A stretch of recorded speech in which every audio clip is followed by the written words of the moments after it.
Hey everyone. In this lesson, we're going to be discussing operations with fractions. So we're going to talk about the four basic operations: addition, subtraction, multiplication, and division, which we're going to review in just a second. This is the last lesson of our sort of intro unit. I didn't mean for this unit to take this long to get through, but with the schoolwork that's piled up for me, these videos have been coming out at a slower pace than I would have liked. But once this is done, we can start to get into the good stuff. I'm going to take a close look at whether I want to rearrange um, any of the units or get rid of some of the units or just do them in a different order, but I will keep you guys posted about that. So let's get started with operations with fractions. So there are four basic operations, as I mentioned in the previous slide. So there are addition, subtraction, multiplication, and division. So of course, as you guys know, these are represented by a handful of symbols. So addition gets a plus sign, subtraction gets a minus sign, multiplication gets this, and division gets this. Now, of course, with division, remember that technically fractions themselves are division problems, right? 1 over 4, so like the fraction 1/4, is exactly the same thing as 1 divided by 4. So that's technically another way that you could write out division is as a fraction. But when we're doing division problems with fractions, it's probably easier to use this symbol because if you have a fraction divided by a fraction, it can look a little bit confusing if you write it as one enormous fraction. So let me give you an example of what I mean. So if you had like let's say you had 1/2 divided by and then you had to divide it by another fraction. So if you had 1/2 divided by 2/3, for instance, this method of writing it looks a lot cleaner. Even though it's exactly the same thing, it looks a lot better than writing it like this. You got 1/2, and then you got this big fraction line, and then you got 2/3 like this. And if you wanted to make that a little bit cleaner, you could write it with brackets around the two fractions here, and then maybe it's a little bit clearer what's going on. Or you could have written, for instance, you could have written this fraction like 1/2 like this, so that it's all in one line, and then the same deal down here with this guy. You could have written it as 2 and then like a slash and then a 3 over there. So those are a few different ways that you can write it out, but what we're going to do is we're going to use this kind of notation. And what we're going to talk about in this video, just sort of briefly, we'll cover the basics of adding, subtracting, multiplying, and dividing fractions. We are only going to go through a few simple examples because I'm pretty confident that you guys already know how to do this. This is just to offer you a bit of a refresher, and then at the end of the video, we will talk about um, we'll talk about uh, places where you can get a little bit more practice from this because in the last school year, I made 3 videos about adding, subtracting, multiplying, and dividing fractions, and altogether they totaled up to be probably about an hour and a half. So if you need extra practice or a slower process of going through how to do this, then you can check those as well, and I will hopefully remember to link them in the description of this video. So let's begin by talking about addition and subtraction of fractions. So first things first, we'll just talk about how it works, like with words, and then we'll go through 3 examples where I believe I have 2 addition and 1 subtraction questions. So we will begin by noting that addition and subtraction both require a common denominator. What that means is if you've got 2 fractions, so let's say for example like the ones that I had on the previous page, if you have 1/2 and 2/3, now I know on the previous page I wrote it out as a division problem, but suppose this was actually an addition problem. So I have a plus sign in the middle. We have a hard time adding these together unless the denominators are both the same. So this 2 and this 3, we need to change at least one, but probably both of them, to get the same value. Now, the easiest way to go about it, which we'll see in our examples, isn't always the absolute perfect way to go about it, but for a super quick way to get a common denominator is to multiply the two denominators together. So the way this works is, well, we'll see it more on the next in the examples, but the easiest and perhaps quickest way, without having to work out what number you want the denominator to be equal to, is if you take both fractions and you just multiply each one by the denominator of the other. So what I mean by that is, we have a 2 over on the left here. So let me circle this in a different color. So we've got a 2 over here on the left, and we've got a 3 over here on the right. Yes? So what I'm going to do is, to the left side, I'm going to multiply the denominator by 3, like so. But so far I've just thrown in a random multiplication of 3, which means I'm changing the problem. In order to make sure I'm not actually changing the question, I need to also multiply by 3 on top. And the reason that that works is because what I'm essentially doing is I'm multiplying this fraction here, I'm multiplying it by a fraction over here, which is 3/3, but 3/3 is just equal to 1. And when you multiply by 1, that's not changing the problem, right? 3/3 is equal to 1, and you're allowed to multiply by 1 because that's not changing the question at hand. So if I, nice, okay, so basically what we're doing on the left side is we're multiplying by 3/3, and the reason that we're using 3's is because of this 3 over here. So now similarly on the right side, we're going to multiply the denominator by 2. And that 2 comes from this 2 over here on the left. But if we're multiplying the denominator by 2, we also need to multiply the numerator by 2. So we get 2 times 2 like this. And so once again, we can see that this fraction here, right, this blue fraction, 2 over 2, is also just equal to 1. So we haven't actually changed the problem. But now, when we go ahead and calculate this, let me do this in black. Now, when we go ahead and calculate this, we can see that the first fraction, well, this numerator becomes 3 times 1 is just equal to 3. The denominator is 3 times 2, which is equal to 6. So we've got a 6 there. And then now we go on to the second fraction. Let's do this in another color. So we've got 2 times 2 as the numerator, so that becomes a 4. And then we've got a 3 times 2 in the denominator, so that's 6. And we want those denominators to be the same. So there we go. We've got that, and then we keep this plus sign that we had from before, we keep that in the middle. So we end up with 3/6 plus 4/6. So like so. So our fractions would now look like this, and you can always double check that 3/6 is indeed the same as a half, and 4/6 is the same as 2/3. If you try reducing those fractions down, you'll get the same stuff that we started with, which is these guys over here. And now we can go ahead and add this. And the way that adding or subtracting of fractions works is that you leave the denominator exactly the way it is once you've got that common denominator. So our answer should still have a denominator of 6.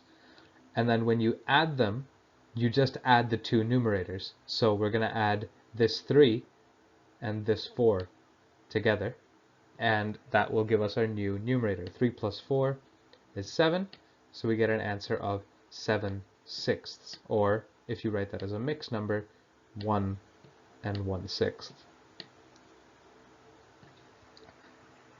So hopefully that makes sense. We'll now look at 3 specific examples, 2 for addition, 1 for subtraction, where we might do a slightly different process with these denominators.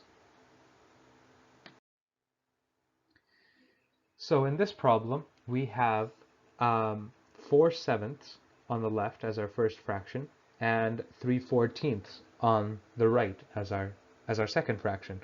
So what we want to do is we want to add these together, but because we need to get a common denominator, we have to first look at the 7. Let's use the same colors that we used on the previous slide.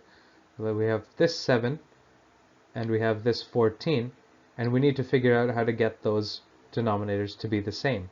Now, if you follow the advice I gave on the previous page, so don't actually do this, don't write this down, but if you follow the advice I gave you on the previous page, over here we would end up doing 14 times 7,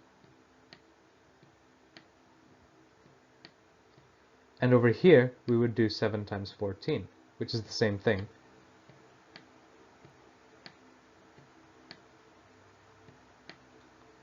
But there's a little bit of a problem with that. Well, it's not really a problem, but it makes the question harder than it needs to be, which I guess is a problem, so whatever. 14 times 7 is going to be a pretty large number, but there's sort of a shortcut that we can take to get around this.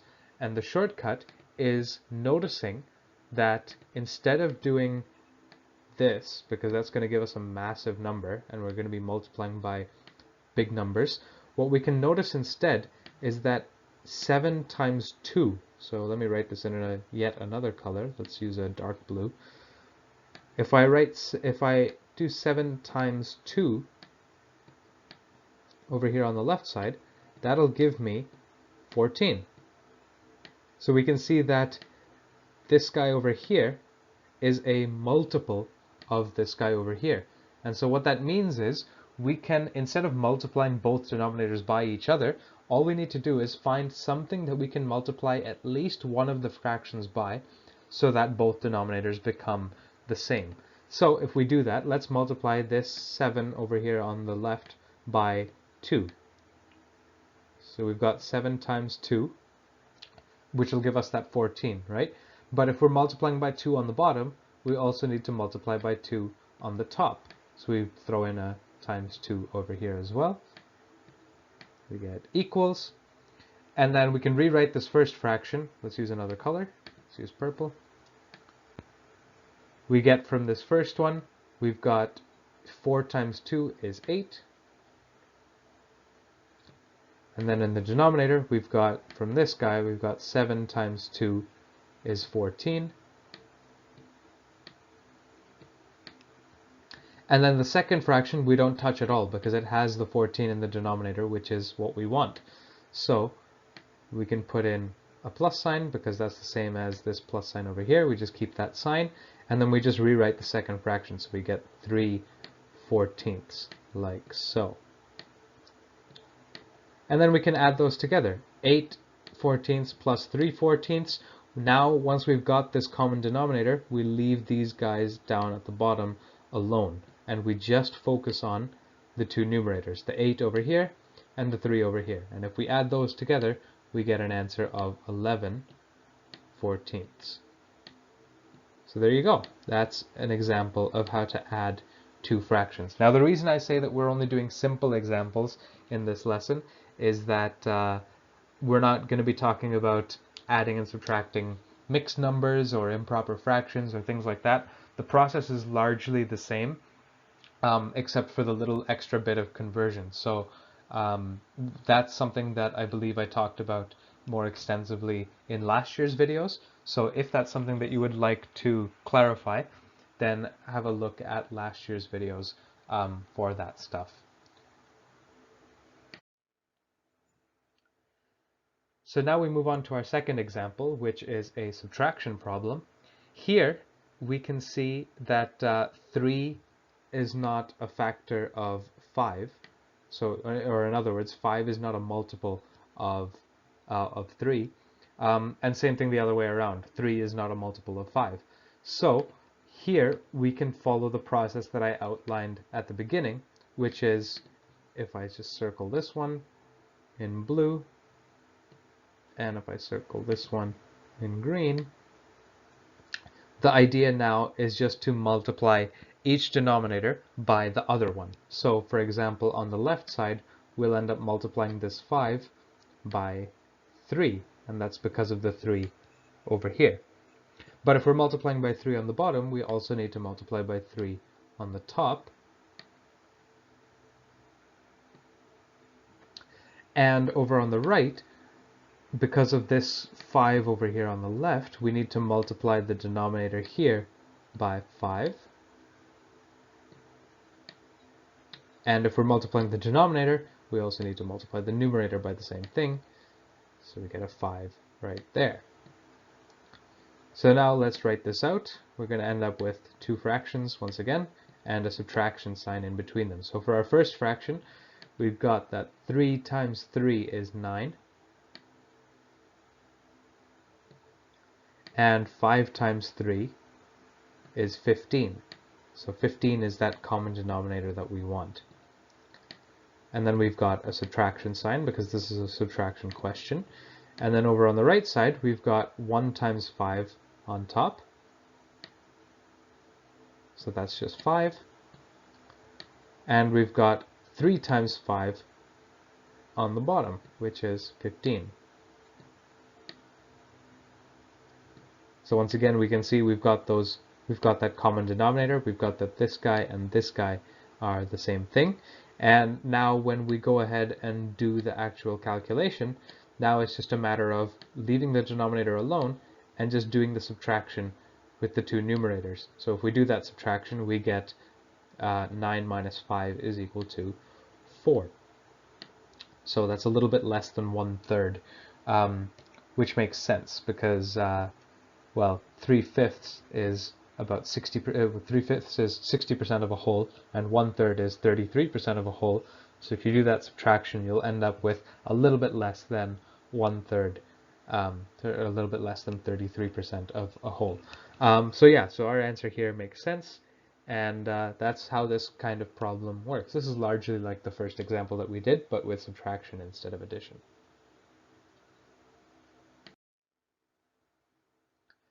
So now, this is another example like the first one, where we don't necessarily have to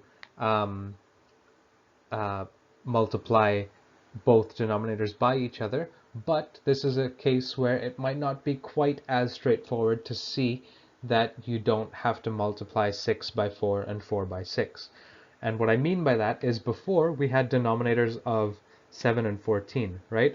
In our first question, we had a denominator of 7 for the first one and a denominator of 14 for the second one.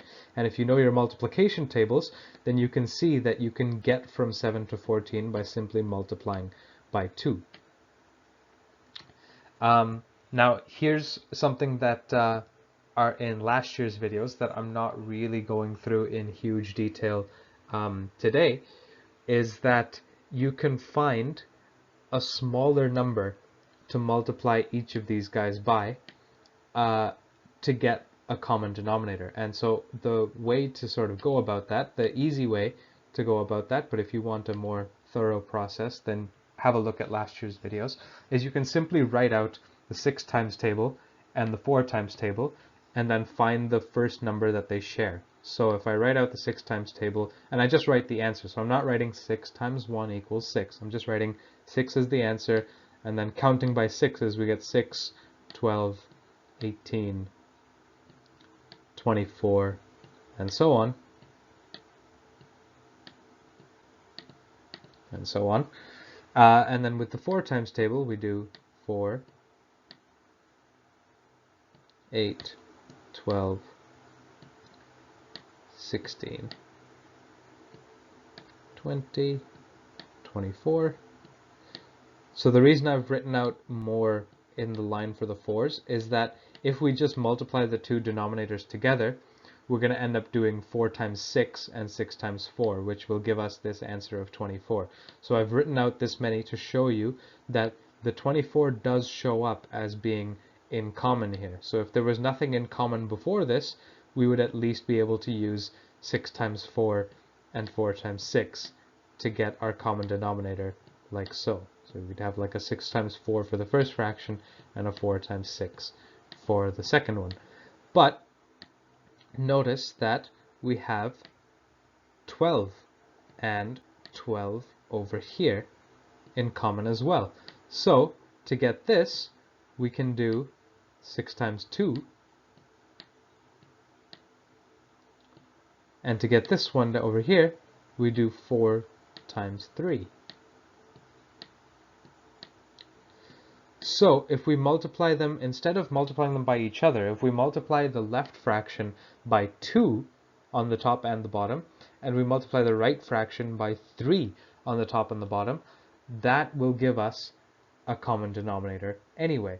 So let's go ahead and do that. I'm going to do that a little bit up here just so that I don't have to erase this stuff down here. So we'll write out the little multiplication symbols and stuff over here, but then we'll write out our answers up here. So we're going to have a fraction plus another fraction, but we're going to write it up there. So let's start over here on the main fraction that we began with. So we know that 6 times 2 will give us our common denominator, so we multiply by 2 over here. But if we're multiplying by 2 on the bottom, we also have to multiply by 2 on the top. And then we know that multiplying 4 by 3 will also give us that common denominator. So we can do that as well, and we get 4 times 3 and 1 times 3. Because if we're multiplying the denominator by 3, we got to do the same thing to the top. So plugging those in, the first fraction becomes, well, we got 5 times 2 is 10, so we end up with 10 here. And 6 times 2 is 12, which we already know from over here.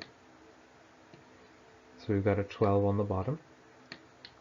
And then for the second fraction, 1 times 3 is 3. And 4 times 3 is 12. So we get a 12 like so. And then we can just go ahead and add these together, and we know that we leave the denominator alone.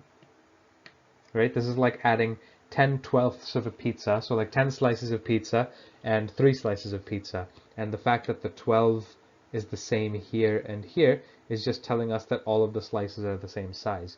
Here, this is like adding 5 slices of pizza plus 1 slice of pizza, but the slices are different sizes, so it's not that easy to just go ahead and say, oh, I have 6 slices of pizza, because it doesn't necessarily add up to exactly one whole pizza.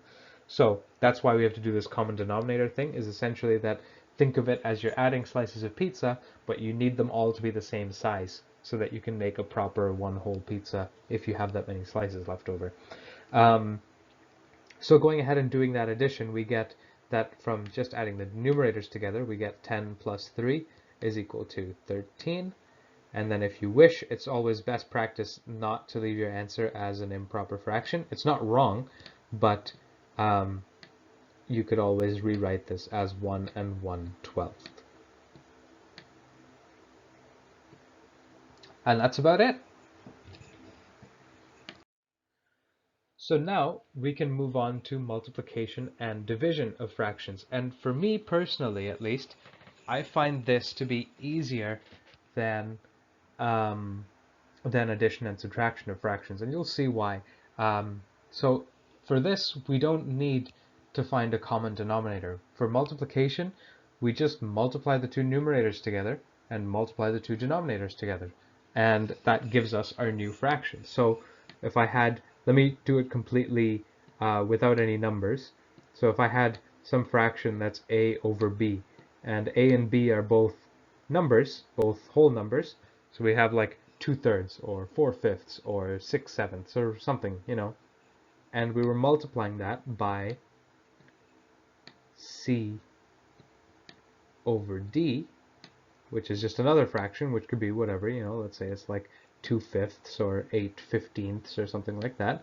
Then when you do that multiplication, your final answer, the new numerator, will just be a times c. So the product of the two numerators, or in another way, the two numerators multiplied together, so these two guys multiplied together, and your denominator will just be these two guys multiplied together, so b times d will be your new denominator.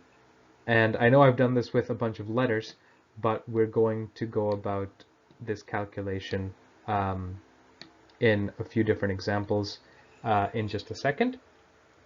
One thing to watch for multiplication or for division is if you can reduce the fractions before you start, that might simplify your life. And we're going to see a little bit, we're going to see in a little bit how you can do that, because we already talked about reducing fractions a little bit before, but now we're going to talk about something that you can look out for to make your own lives easier while doing these kinds of problems.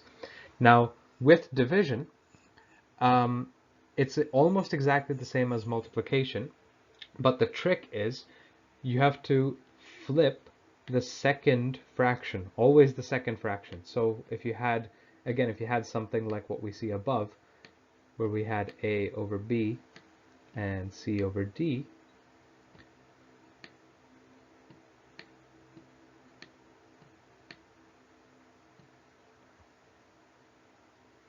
and this is a division problem, so if we had a over b divided by c over d, what we do is we leave the first fraction exactly the same, so we leave this as a over b,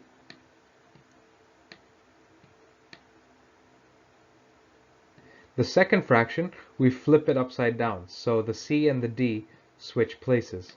So the numerator and denominator switch places. So then we have a d over c, and then instead of having a division sign in the middle, we swap it out for a multiplication sign. So when we're doing division of fractions, we're really just doing a multiplication problem, but with this extra step of flipping the second fraction. So by flipping the second fraction, we allow ourselves to swap out the division sign for a multiplication sign. And we can ignore the details of that for now. The central idea here is just to remind you of how division of fractions works. And then you could go ahead and do that multiplication problem, which would end up with a similar answer to what we saw above, but you can see that now the two numerators aren't a and c, they're a and d. So when you go ahead and do this calculation, you'll end up with a times d in the numerator and b times c in the denominator for this kind of a problem, b times c. I'm not happy with how I wrote that b. All right, let's look at some questions. All right, so in this question, we are tasked with multiplying 2/7 by 1/5. So if we go ahead and write our equal sign in here, we can see that there's nothing that can really cancel anything out, right? The two denominators are both odd numbers, so we can't cancel anything out with this 2 over here. 1 isn't going to help us cancel out anything. So for this one, we just proceed with doing the multiplication. So basically the idea here is that we multiply the two numerators together to get our new numerator, and we multiply the two denominators together to get our new denominator, like so.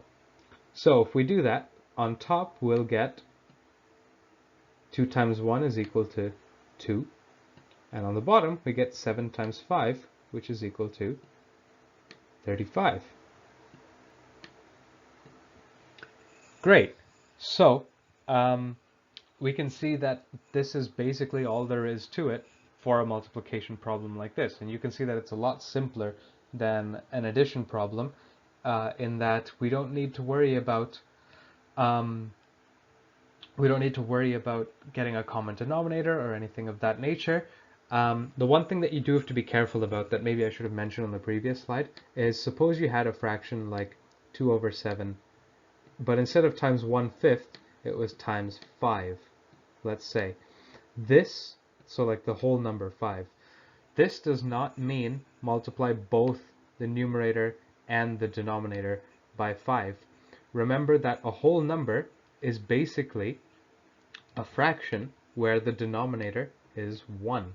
So if we had 2 over 7 times 5, that's the same thing as 2 over 7 times 5 over 1, which means that our denominator would be multiplied by 1, or in other words, our denominator doesn't change. So that's something to be careful about. That's not relevant to this question over here, but still something that you should know.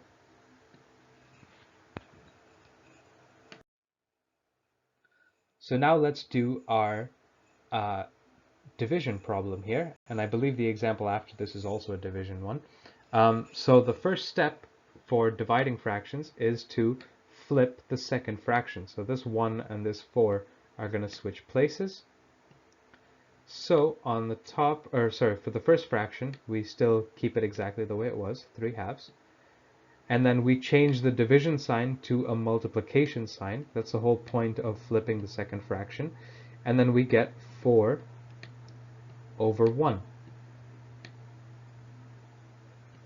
Right? Because the 1 and the 4 have switched places. Now it's just a straight multiplication problem. So we multiply the two numerators together, we multiply the two denominators together to get our new fraction. So on top, we'll end up with 3 times 4, which is 12. And on the bottom, we do 2 times 1, which is 2. And we can see that this is technically correct, but we could reduce this down either by dividing out each of the numerator and the denominator by a common factor, or just by noticing that 12 divided by 2 is equal to 6.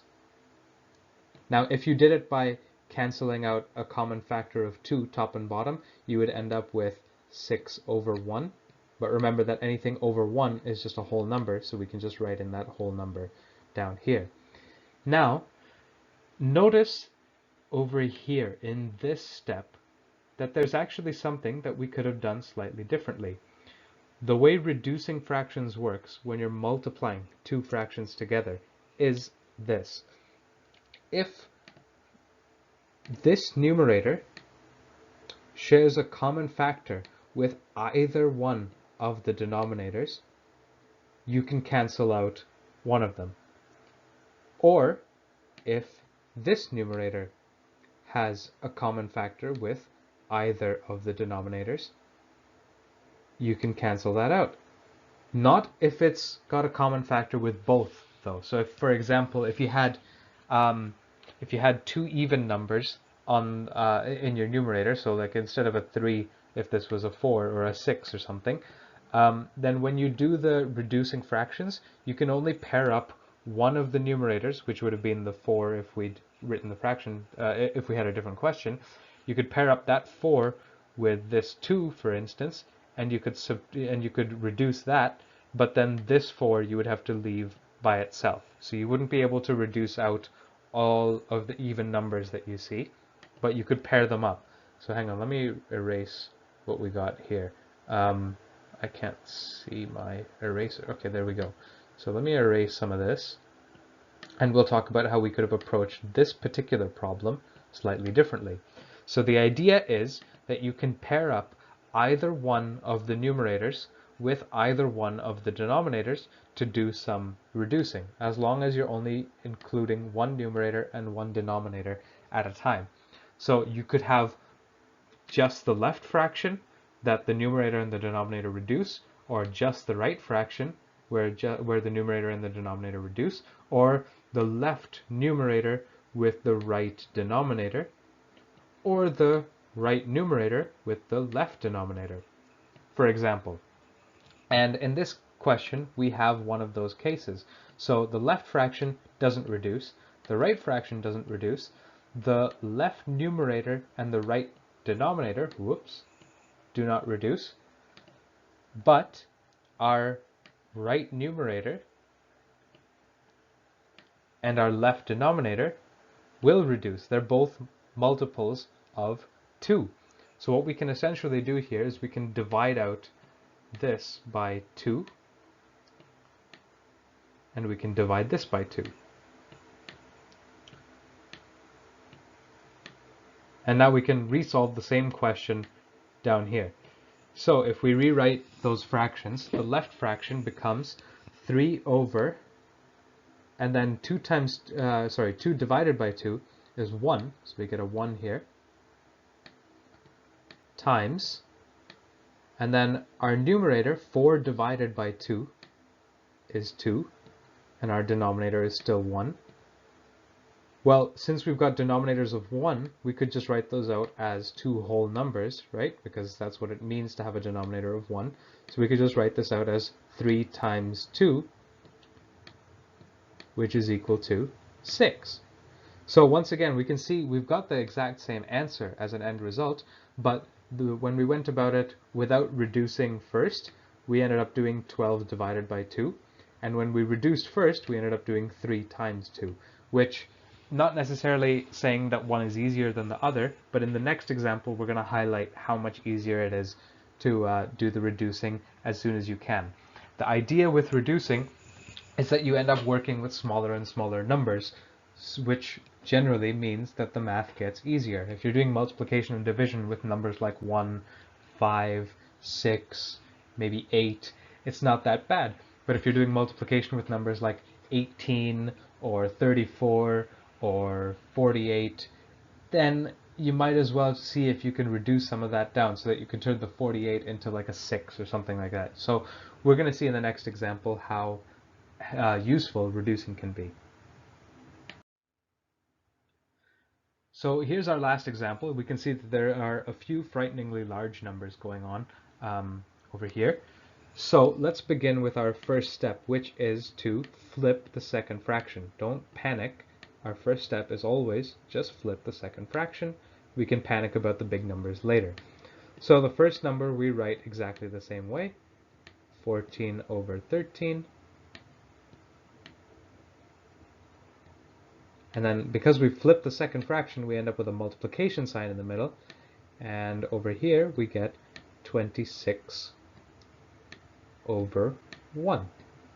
Now, if we went about this without reducing first, we would end up multiplying these two numerators together and these two denominators together, which is a little bit of a mess. So if we do it that way, sure, there's no problem. Our denominator would be 13 times 1, which is 13, but our numerator is a problem because 14 times 26 is complicated, and we don't want to do that kind of multiplication. And if you do that multiplication and then you get this massive number, and then you're trying to tell if that massive number can be divided cleanly by 13, it's going to be a bit of a mess. So what we do instead is we reduce first. And what we have to notice here is that we can reduce this by noticing that 13 and 26 are both multiples of 13. That is, they both show up in the 13 times table.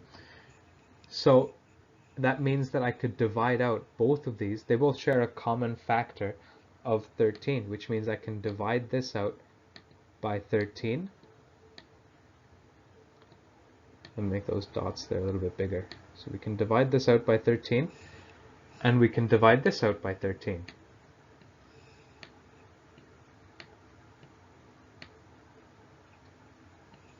And if we do that, then we get that our first fraction, so this whole first fraction, becomes 14 over, and we get 13 divided by 13 in our denominator, which is 1. And then we still have our multiplication sign. But now we have 26 divided by 13, which is, why have I written a 1? 26 divided by 13 is 2. So we're going to end up with a 2 right here. And then our denominator is still a 1. So now we can see that 14 over 1, well, that's just 14. And 2 over 1, well, that's just 2. And 14 times 2 is 28. And we can see that going about this multiplication is a whole lot easier than this multiplication, which is what we would have had to do if we didn't reduce. right? 14 times 26 is going to be a bit of a nightmare to calculate. And then once you have that answer, you have to check if that answer is divisible by 13 to see if it gives you this result. So it's an easier process. It makes life easier for everybody if you try and reduce first, because then look, we started with a few really big numbers. We had a 14, we had a 13, and we had a 26, all given to us in the problem. And after our first step where we'd flip the fraction, we still had all of those really big numbers, which would have given us an even bigger number over here had we chosen to go about it that way. But because we decided to reduce, we ended up with only one decently large number left, and everything else was just ones and twos, which is a lot easier to work with. Multiplying 14 by 2 is not nearly as hard as multiplying 14 by 26. And even if you can multiply 14 by 26, chances are you wouldn't make any mistakes if you're doing 14 times 2, because you can probably do that in your head. 14 times 26, you might have to write down, you might try it with long multiplication, you might have to pull out a calculator. What if you punch in the wrong numbers in the calculator?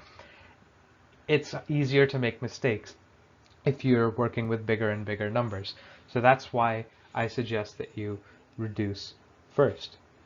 So that's about it for this lesson. I believe I have one extra slide after this just for some final remarks. So these are the final remarks. I have gone through in this lesson a few examples of addition and subtraction of fractions, as well as a few examples of multiplication and division. However, I realize that that doesn't necessarily cover all of the possible cases that you could see. We didn't really talk about multiplication and division or addition and subtraction involving mixed numbers or improper fractions. We didn't really focus on that stuff.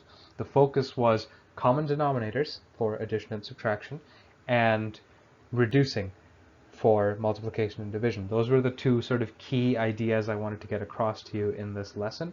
But if you guys want more practice or a bit of a slower explanation, then you can refer to these videos here. What you will find is that I believe, I'm trying to remember this from a year ago, so I might be wrong, but I believe this first lesson focuses almost entirely on addition of fractions. And that's why you see subtracting here and here, is that I wasn't able to give subtraction enough time in that first lesson. So this one talks a decent bit about subtraction, and then also multiplication and division of fractions. And that should cover the 4 operations, like how to actually work with them is covered in these 2 lessons. And then this last one here is just a bunch of practice questions. So I write out a few problems for addition, subtraction, multiplication, division, hopefully at least one of each. And then we go through solving them together. So you can see from the times here that overall they're going to take up a significant chunk of time if you try to go through all 3. So plan accordingly. If you want to go through all 3, you're absolutely more than welcome to. Those videos aren't going anywhere. But yeah, as you can see there, that's about an hour and a half, maybe even a little bit longer. It's an hour and a half on the short end, or if you watch the videos a little bit faster,